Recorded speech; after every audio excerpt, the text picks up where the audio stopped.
कब्रिस्तान के ऊपर बना कॉल सेंटर, जहां भूतों ने नौकरी कर ली। मई 7, 2021।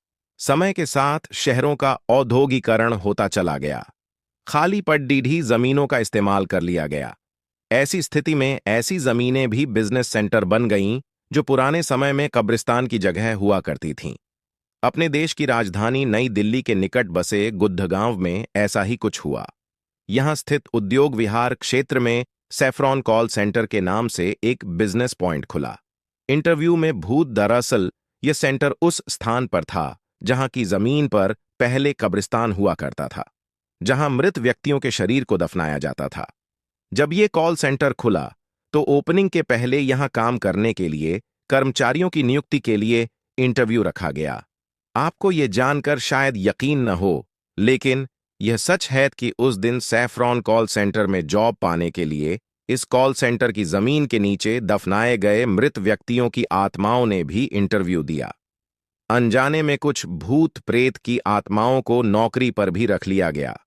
आइए जानते हैं कि इस कॉल सेंटर से जुड्ढा भूत प्रेतों को नौकरी देने का अजीबोगरीब पूरा किस्सा क्या है। यह भी जानते हैं कि भूतों को नौकरी देने के बाद कॉल सेंटर में कैसी कैसी रहस्यमय घटनाएं घटने लगीं। उसके चेहरे में गजब का जादू था। बात वर्षों पुरानी है।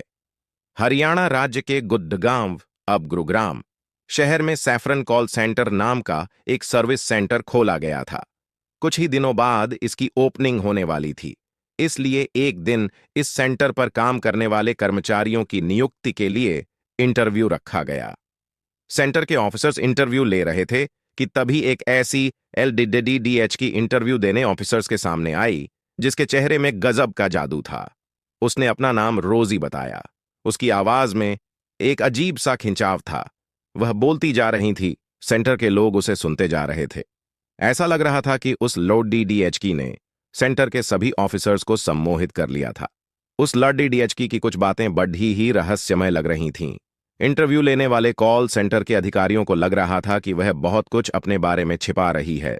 वो रहस्यमय लॉर्डी जैसे उससे उसके एजुकेशन के बारे में पूछने पर वह अपनी शिक्षा को 30 साल पुरानी बता रही थी, जबकि देखने में वह लॉर्डी केवल 18-19 साल की यंग लग रही थी। सेंटर के ऑफिसर्स को उसके जवाब बड़े रहस्यमय लग रहे थे। इसी तरह जब इंटरव्यू में उसका रेजिडेंस पूछा गया तो पहले उसने अपना एड्रेस कॉल सेंटर के नीचे बताया, फिर अपनी बात को संभालते हुए अपना दूसरा कुछ रेजिडेंशियल एड्रेस बताने लगी। लेकिन सेंटर के ऑफिसर्स इंटरव्यू देने के लिए आई रोजी नाम की उस लॉर्डी डीएचकी के आकर्षण में कुछ इस तरह बंध गए थे कि वह उसे जॉब देने से मना नहीं कर पाए और रोजी नाम की उस लॉर्डी डीएचकी को नौकरी पर रख लिया गया। उन्हें क्या पता था कि उन्होंने कब्रिस्तान की भूतनी को नौकरी पर रख लिया है। कुछ ही दिनों में उस रोजी ने सबका दिल जीत लिया। कॉल सेंटर की रहस्यमय घटनाएं, क्योंकि उसकी आवाज कॉल सेंटर की वह आवाज थी जिसने सारे स्टाफ को मंत्रमुग्ध कर दिया था। लेकिन रोजी नाम की वह लॉर्डी डीएचकी कभी कभी ऐसे काम करती थी कि लोग हैरान हो जाते थे। वह बातें करते करते कमरे से अदृश्य हो जाती थी, लेकिन पूछने पर कहती कि कमरे में ही थी। स्टाफ के लोग सोचते कि शायद यह उनकी आंखों का भ्रम ही रहा होगा। वह रोजी नाम की लॉर्डी डीएचकी कॉल सेंटर में न कुछ खाती थी और न ही कुछ पीती थी, फिर भी वह हमेशा तरोताजा नजर आती थी। उसे अधिकतर नाइट शिफ्ट की ड्यूटी ही पसंद थी। अन्य कर्मचारियों के न आने पर नाइट और डे दोनों शिफ्ट की ड्यूटी कर लेती थी। लोगों को आश्चर्य होता था कि वह सोती भी है या नहीं।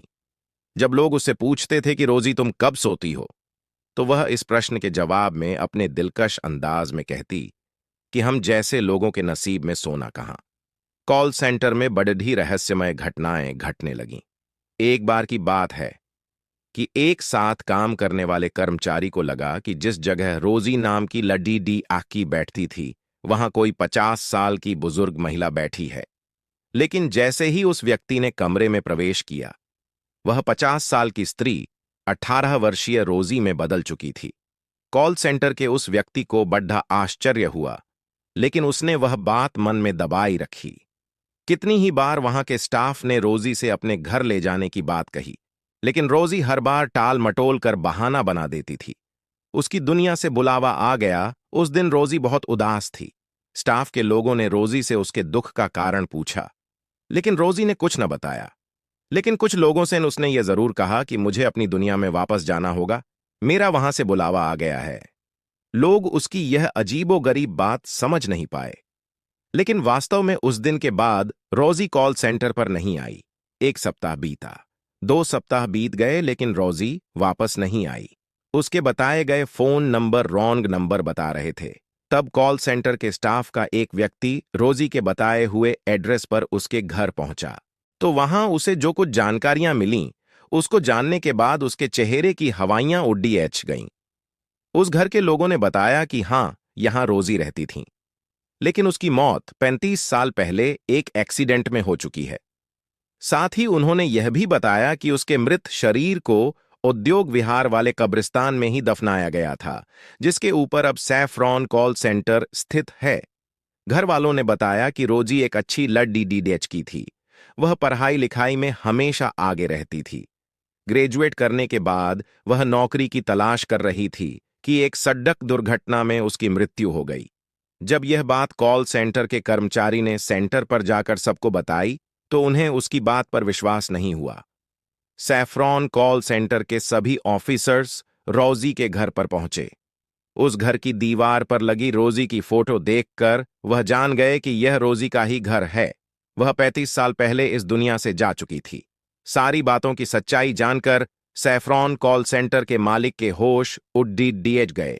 फिर वो नहीं आई, ये कल्पना करके वह बहुत भयभीत हो गए कि अब तक उनके कॉल सेंटर पर एक मृत लड़की की आत्मा नौकरी कर रही थी।